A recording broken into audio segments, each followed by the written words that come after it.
Welcome back, everyone. Oz here, and today I've got some r/AmIOverReacting for you all. As per usual, I'll be going through the post, giving you my opinion at the end, and I hope you do the same down in the comments below. And without further ado, let's jump right into it. Affectionate Offer 371.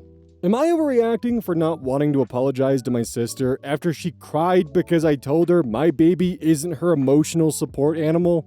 I, 28 female, had my first baby 4 months ago. My younger sister, 23 female, has always been emotionally sensitive and tends to attach herself to people or things for comfort. Since my daughter was born, my sister has been obsessed with her. She visits constantly, posts photos like she's the mom, and refers to my baby as my little angel. At first I thought it was cute, but lately she started crying when I tell her she can't come over every day. Last weekend, she came by unannounced, and my baby was sleeping. I told her to come back later because we had plans. She starts tearing up and said, "You're taking her away from me! She's the only thing that makes me happy!" I gently said, "You know she's not your emotional support animal, right? She's my daughter." My sister burst into tears, stormed out, and now my mom says I crushed her heart and should apologize. I don't hate my sister, I just don't think my child should be responsible for her emotional well-being. Am I overreacting? Comment from user Curious Penguin Socks, half because their comment is actually very excellent and half because the name is fucking phenomenal. She started tearing up and said, "You're taking her away from me. She's the only thing that makes me happy." I'm going to be honest, this terrifies me. Your sister needs help. She is an adult who cannot regulate her own emotions. She is someone who uses others or outside things to make her feel good. Now she thinks you having boundaries means you're taking her niece away. Someone in the family needs to get her evaluated by a psychologist. I'm not one for ultimatums, but I would make this a condition of being around my child. I would be nice, but firm. Your obsession with my child and using them to make yourself feel good does not sit well with me. It's alarming. I need you to see a psychologist and get some help. I can't have you around my child if I don't trust you. My mom made us kids responsible for her emotions. She was also a narcissist and was abusive in many other ways, but being responsible for her emotions did so much damage. I developed hypervigilance and became a mimic for people. Instead of being my own person, I would become what my mom needed and then any other adult in a position of authority over me. This caused me to be groomed and used by adults. I'm not saying your sister has bad intentions. I'm just saying that the damage she can do is very real, and it sounds like she needs some help. Not overreacting. I'm definitely on board with conditional visits because someone who is this reliant on a baby for their emotional stability definitely needs some sort of help. I'm also mildly fearful of what their reaction would be is when they're deprived of the thing that provides them emotional stability. And the additional thing is it's not even like they're trying to offer additional help with babysitting. The way events transpired, it seems as though that they are okay with the idea of the baby being disrupted for the sake of their own emotional well-being. They're fine with waking the baby up. They're fine with inconveniencing the mother. It's not about OP. It's not about the baby. It's all about them. And that definitely, as that one commenter was talking about, points to there being more going on. That kind of dependency and reaction is definitely unhealthy. And the mom is certainly out of line here. OP establishing boundaries is 100% not overreacting. And while I don't think this would happen because it's rare, we have seen posts where someone becomes this emotionally reliant or attached to a baby and they end up kidnapping them. Mom goes down for a nap, sister or mother-in-law's over, wakes up, and baby is nowhere to be found. Product Glittering 633. Am I overreacting to what a person on the hospital staff insinuated? Today, my, male, life partner, female, of 45 years got tangled up on an extension cord and tripped. She landed on her face and her glasses cut her nose badly. You could see bone, and she was bleeding profusely. Her son from her first marriage, who was visiting, and I took her to the emergency room in our small Florida town. We were awaiting treatment in an exam room when this woman in a hospital uniform walking by stuck her head in the room and asked why I pushed her down. I was horrified by this accusation of domestic violence directed towards me. I immediately called her out, calling her a despicable individual. She immediately began to backtrack after I told her to get away from me, and her son voiced his displeasure with her also. She said it was a joke, and I said domestic violence is not a joke. I stuck my head out of the room and asked other staff to have the manager speak with me. The supervisor that showed up tried to explain it was no big deal and tried to sweep the incident under the rug. I said I'm not letting it go and said I want to speak with HR. The so-called supervisor brought another person who's supposed to be a superior to try to keep me from going above to express my displeasure. Am I overreacting to the situation? Am I supposed to be okay with hospital staff throwing out baseless accusations of domestic violence? If there were any law enforcement personnel around, I feel I may have been arrested for such a casual accusation. Am I wrong? Yeah, domestic violence isn't something to joke about. Hospital staff are, in some cases, legally required, in some states and some countries, to ask the wife if she's injured if they see signs of domestic violence, to approach her, usually confidentially when the husband's not around, if she's being harmed by her husband. That is a normal thing that does occur. But there is a massive difference between asking if you pushed her down the stairs and why did you push her down the stairs. It's that one little alteration of the sentence structure that changes the entire meaning of it. And not to mention them trying to cover up the fact of them asking about domestic violence was a joke. Yeah, I can also 100% see the interaction too happening of a nurse walking in and trying to just break the ice with, "So why'd you push her down the stairs?" And thus leading to the whole interaction of, "Whoa, I'm just making a joke here." And now we see the story we have in front of us. Like, the hospital is not a place to be making jokes like that. Like, what if that joke was casually dropped to someone who had previously been in a domestic violence situation or was a survivor of it and has a lot of traumatic experiences surrounding it as well as PTSD? Yeah, haha, funny joke. Not to mention, like, let's just really put this in like some fucked up hypothetical here and really start going into the haha funny joke category. What if, just as a hypothetical, there was a domestic abuse situation going on, and now the abuser is looking at his wife thinking, "You fucking snitched on me, didn't you? Congrats, you put that person at risk now because of your hee hee ha ha funny joke." Like, holy shit. Yeah, no, OP is definitely not overreacting because this is not only an extremely inappropriate joke / accusation to throw towards someone, but could actually put people in harm's way if this joke was casually thrown around to another person in a different situation. So yeah, this person should be reported. And the reason why they keep dragging in more hospital staff to try to talk you down, because they know they're fucked. And they know that a line was crossed that most certainly is not tolerated. Serious location 3579. Am I overreacting for not wanting my wife's mom to have a house key? My wife gave her mom a spare key for emergencies. It sounded reasonable. Then the emergencies started being things like dropping off soup on a Tuesday at 8 a.m., or watering plants we already watered, or just checking if you were home. She's not a bad person. She brings food, folds laundry if she sees it, plays with our kids, but she also walks in without texting, comments on our mess, and once moved our bedroom hamper to a better spot. I was in a towel. I asked my wife if we could switch it to a lockbox and only share the code when needed. She said I'm overreacting. Her mom is just trying to help, and taking the key back would hurt her feelings. I do not want to fight, but I keep picturing her walking in while we're asleep, or arguing, or just wanting a quiet morning. I like my mother-in-law, but I do not like feeling like a guest in my own house. Am I overreacting for wanting the key back and a text before anyone comes in? There is definitely nothing wrong with wanting boundaries in your own home, especially when those boundaries involve someone showing up without any kind of formal or advance warning. Like, I think a minimum compromise that is 100% reasonable is just seeing if you can get your mother-in-law to at least text you before she shows up. If not, then yeah, a lockbox or something that can prevent her having entry whenever she wants and only during approved hours, totally fine. You can also get like a smart key lock for your house where basically what it'll do is you can, using the app, which the security is already sketch as hell, not gonna lie, but you can set it so that way the keypad can only be active during set hours. Even certain key codes too. But that aside, like, it is not unreasonable in the slightest to want privacy in your own home and not be wondering if your mother-in-law is going to show up unexpected when it's even starting to reach a point now where in your own home, you're feeling like a guest. Okay, day 7402. Am I overreacting? My sister treats my work-from-home job like free childcare, and I'm the villain.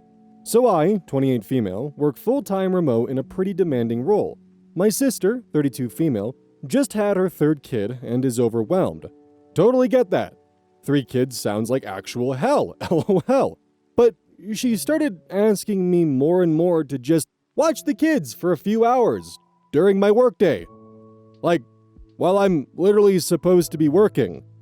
It started small. Can you just keep an eye on them while I shower real quick? But now it's escalated to, can you take them to the park? Or can they just hang out with you for the afternoon?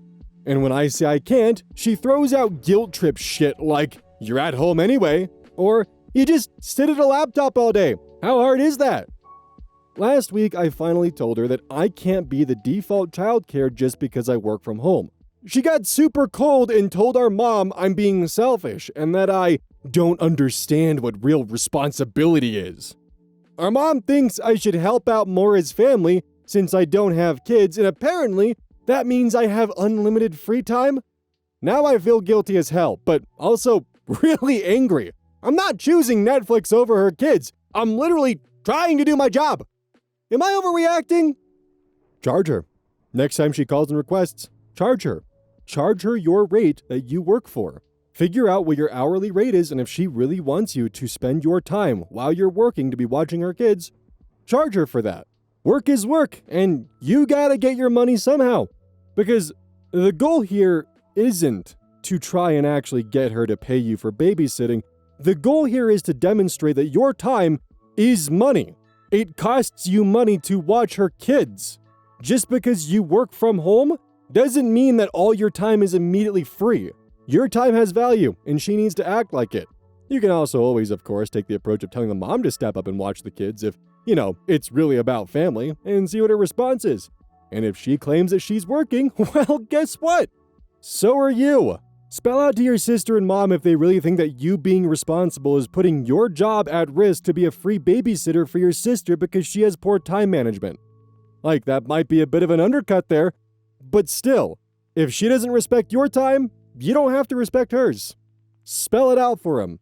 Definitely not overreacting. Just a perfectly reasonable, frustrated reaction to bullshit that was spewed your direction. Icy Clothes 887. Am I overreacting for thinking my friend's boyfriend's prank was completely psycho and not funny at all? Hey everyone. I was at my friend's place this evening. Her boyfriend was out, and we were alone in her apartment cooking and talking. Around 10:30 p.m., we heard a noise and noticed someone was inside the flat. We also heard a phone ring, which is not ours, and we were in a panic. I'm 9 months pregnant, so defending myself? No chance.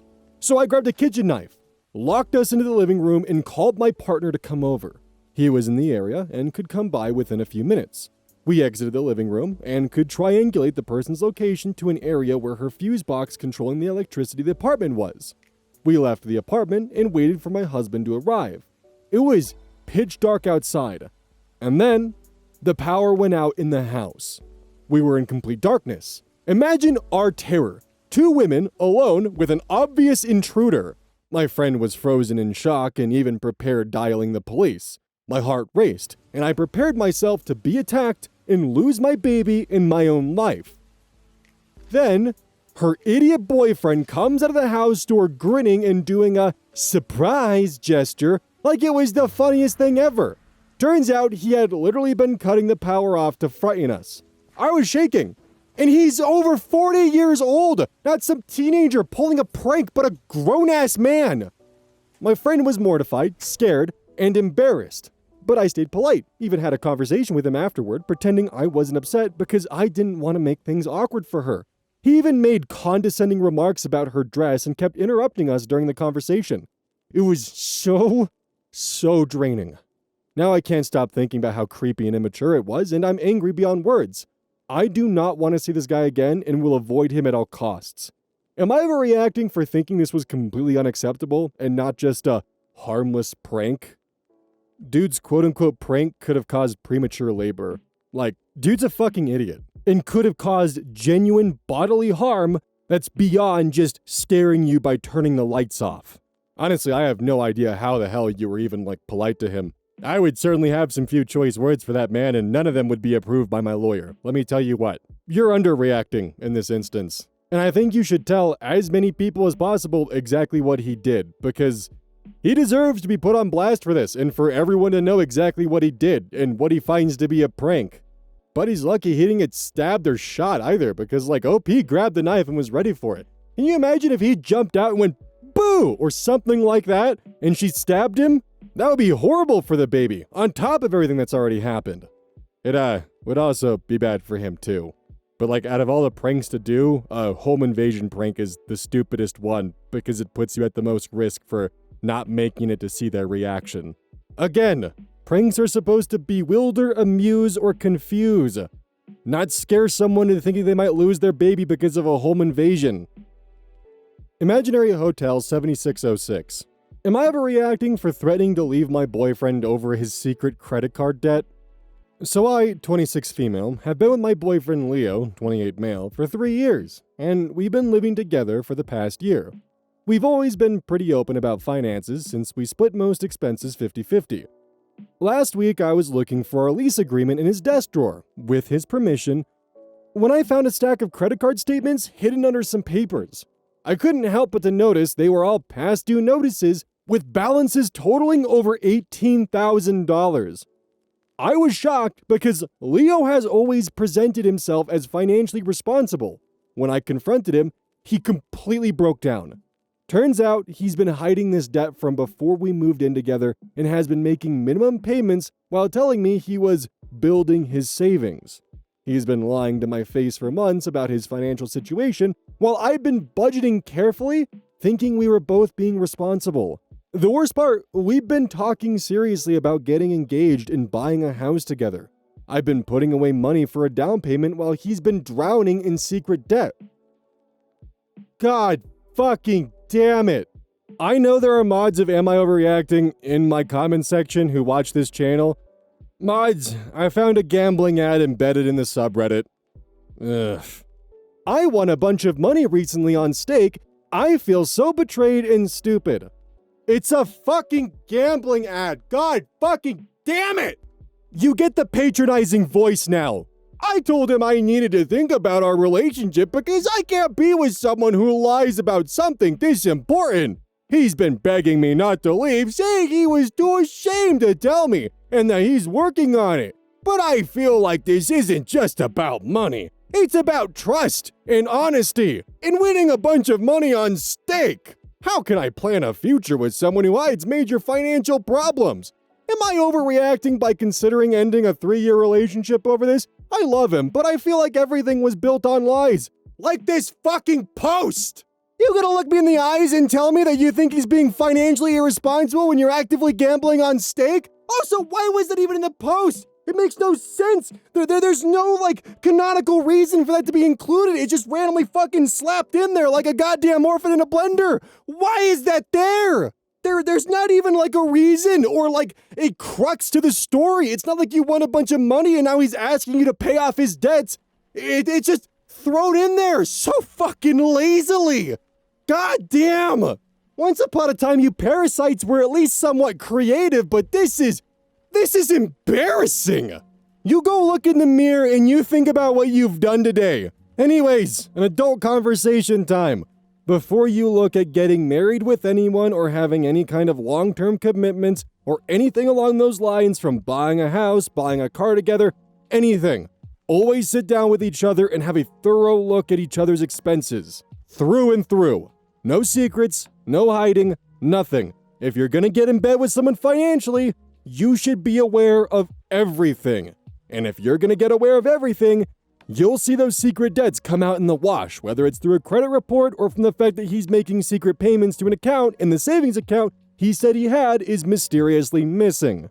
As a final note, don't gamble on a fucking gambling app. They're built to take your money. The whole point of them embedding in subreddits like this are to literally make it so that way people who are down on their luck and looking for an easy way to get money, an easy cash payout, something that they desperately need in a desperate moment, they target you. The entire idea is that a phrase like that isn't going to land with someone who isn't in a desperate situation, but it will land with someone who's looking for a quick payout and is looking for any kind of cash as quick as possible and desperately.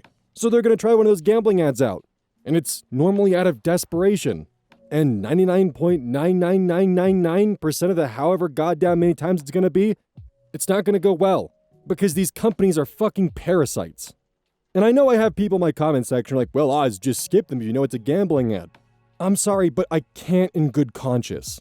Because if I do see it, it's good to at least point them out because it might save someone from making that kind of mistake. And who knows, maybe while I'm reading this one here and I catch it and I point it out, there might be someone who's using a TikTok AI scraper or some shit like that just fucking throws it in there. And guess what? State gets even more that's their business model, god damn it, no! Fuck, okay.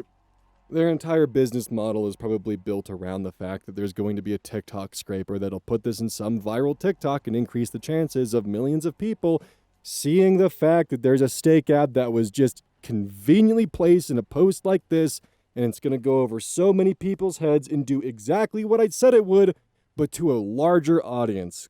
Good Lord, these people are awful.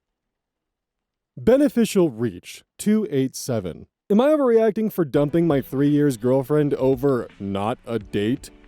So, I've been with my girlfriend for about 3 years, in what was a pretty much classic exclusive relationship. We were living in a big city, and recently, very recently, that's going to have its importance, moved to her province of origin. When moving, she picked up a new job, real estate agent. I work from home and am there pretty much all day. She also gets to work from home, unless she has property visits.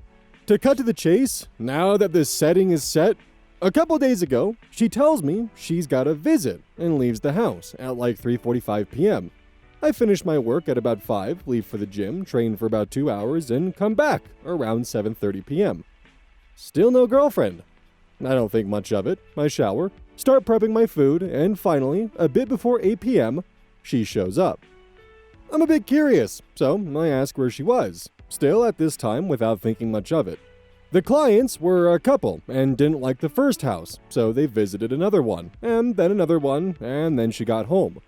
See, at this point, still not really suspecting a big thing happening, I start to find things weird. I've visited houses, I know how long it takes, and 3 visits certainly do not take 4 hours. So I keep poking, out of curiosity, and after some time and some more poking, at some point, the couple, became he. At this point, my spider senses goes off. I keep poking at her story, and the more I poke, the more she contradicts herself. I know something's up. The discussion lasts, and she obviously is out of options, but still refuses to do the big reveal. I get tired and just say that I'll go to bed, and we'll pick up the next morning. Except, no. I get to bed, and I can't stop thinking. I go back down and corner her, metaphorically of course. I get up in verbal intensity and basically leave her no choice. She refuses, the intensity goes up another notch, and at the very last second, when literally it was, give me something or get out, then she timidly admits, we went on a dinner, which she now maintains tooth and nail wasn't a date. She's been an agent 2 weeks. I broke up the relationship right then and there. Am I overreacting? Thanks for your attention. User Landscape Special 4366 comments, yeah, nah, business meetings or dinners are a normal thing. There is zero need to lie that much over something like that. Like, she lied about how many people were there, basically the gender of the person, the locations, why she was late, and only gave in when you gave an ultimatum. You don't want her around. User Better Everyday YT comments, sometimes realtors do spend more time with clients if they think it'll help with the eventual sell. However, she lied to you, repeatedly. That tells me that it was not just a professional thing, because she was trying to hide it from you. Comment from A Nani Moose. Quote, I got back down and corner her, metaphorically of course. I get up in verbal intensity and basically leave her no choice. She refuses, the intensity goes up another notch, and at the very last second, when literally it was give me something or get out, she timidly admits, we ate, we went on a dinner. End quote. Devil's advocate here, do you often get defensive when she would talk to / interact with other men? Have there been other instances of you getting upset or not letting her interact with male friends? Maybe it was nefarious, maybe it was innocent, and she agreed to dinner with a client but knew you'd get upset to know she was out with another man even if it was strictly professional. Maybe he made a move at the end, she turned it down and was scared you'd be upset with her. You'll likely never know the whole truth now from the way you approached it. You're admitting to raising the intensity and cornering her. She's timidly replying. I think you scare her. It sounds like you'd scare me. Either way, probably for the best you break up. So here's kind of my thought on this one. I think no matter what, these two should break up. If she is lying to him, then yeah, he should break up with her. But we've covered enough missing reason posts to understand when there's some gaps in logic here. What did OP say to her? How did he raise the intensity? What was he saying to her that made her timidly respond? To me, this reminds me when we see an abusive parent from Am I the Asshole or, another subreddit like Am I the Devil posting like, I escalated the argument, but they're being vague about how they escalated it, or somehow my hand through the glass. We have similar wording here like I get up in verbal intensity and basically leave her no choice. What does that look like? And don't get me wrong, there is 100% a possibility she did have dinner with another guy and was cheating on her boyfriend. But at the same time, it also sounds like we have the other half of the equation here, of his anger and intensity towards confrontation is very intense and difficult to deal with or navigate around. And judging from his reaction, we literally don't have enough information here. We could be in the boat of, yeah, she did fully just cheat on him and went out to a dinner with another guy. Or it could be, she had a dinner with a male client after looking at a house and knew that her husband would get jealous and potentially upset with her, and tried to avoid the confrontation and just skate by it. We don't have enough information from OP's telling to come to a conclusion here, but we do have their reactions, and their reactions do paint quite a telling story. I think that no matter what, in either circumstance, these two should break up. Whether OP is overreacting or his reactions are 100% in line with what the wife was doing, these two shouldn't be together.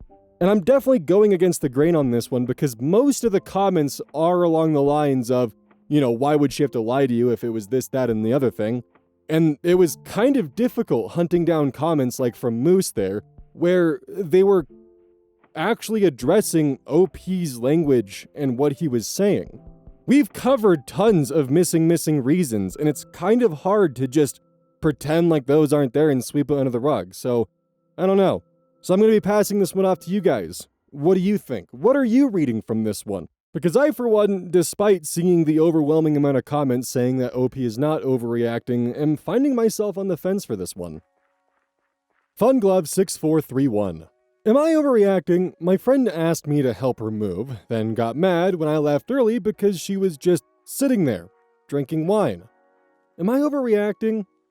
So my 28 female friend, Lena, asked me to help her move apartments last weekend. I showed up on time with boxes, tape, the whole thing. But when I got there, she and two of her friends were sitting on the floor, drinking wine and chatting. Nothing was packed. Literally nothing. I asked if she wanted me to start with the kitchen, and she said, yeah, maybe after we finish this bottle. I thought she was joking, but nope. They kept drinking and talking while I started packing alone. After about 2 hours of doing everything myself, I said I had to go because I had plans that evening. She looked offended and said, wow, I thought you were going to help me move, not ditch me halfway. I told her, Lena, you haven't even started packing. I can't do it all by myself. She rolled her eyes and said I was being dramatic. I left anyway, and now she hasn't talked to me since. So, am I overreacting? Was I overreacting by leaving early? So about 2.5 or so years ago, I had to help someone move out of my home, and they did this exact same thing. While I was getting multiple rooms packed up in boxes, closets emptied out, things put away, they would just sit in a circle and just slowly look through things, not packing them, Every little individual item had to be individually inspected to a minute detail or reminisced about. So in the time that it took me to fully pack up the entire basement, they got one room upstairs done. And by the way, the entire basement is a mirror floor plan of what's above. Like, it reached a point upstairs where the trash was getting so bad with no progress being made that I had to grab a gardening rake to rake up all the tags and stickers and random trash into a pile to make things move just a little bit faster. And if it wasn't for the fact that this was in my home and I had no choice but to deal with this, I would have been out of there. I would have gotten what I agreed to do done and just left. And in the comment section, there are a lot of people who think that OP's friend was doing this on purpose. They were trying to get OP to do free moving work for them. But I've seen people do this, so I don't think that was a majority of the reasoning. That could very well be part of it. But I'm just, with my personal experience, in the position where I think that they just wanted to sit around and have a wine night and then kind of move a few boxes here and there and just keep doing this over the next few days, rather than actually just getting it knocked out and done. OP signed up for helping them move out of their apartment, not wine night for 2 hours with maybe some boxes later on. Some people got shit they gotta do, and they were just being extremely disrespectful of OP's time. Don't forget, this is brought to you by GamerSupps. Use code ODDS at checkout. It's basically a caffeine powder that you put in your water, and I actually really like it. I use this on a daily basis. Don't forget that every purchase you make using code ODDS directly supports the channel. And if you want a personal recommendation from me, I would either recommend the Soda Pressing Pear or Dragon Fruit Punch. Those two are currently my favorite flavors. And as a note, once we sell a certain amount of stuff, I get my own flavor and my own cup, and you all know I'm gonna choose some degenerate shit that's gonna make their PR team squirm. My goal is to make them regret partnering with me. So please, use code ODDS at checkout to make my dream come true of making a PR team squirm.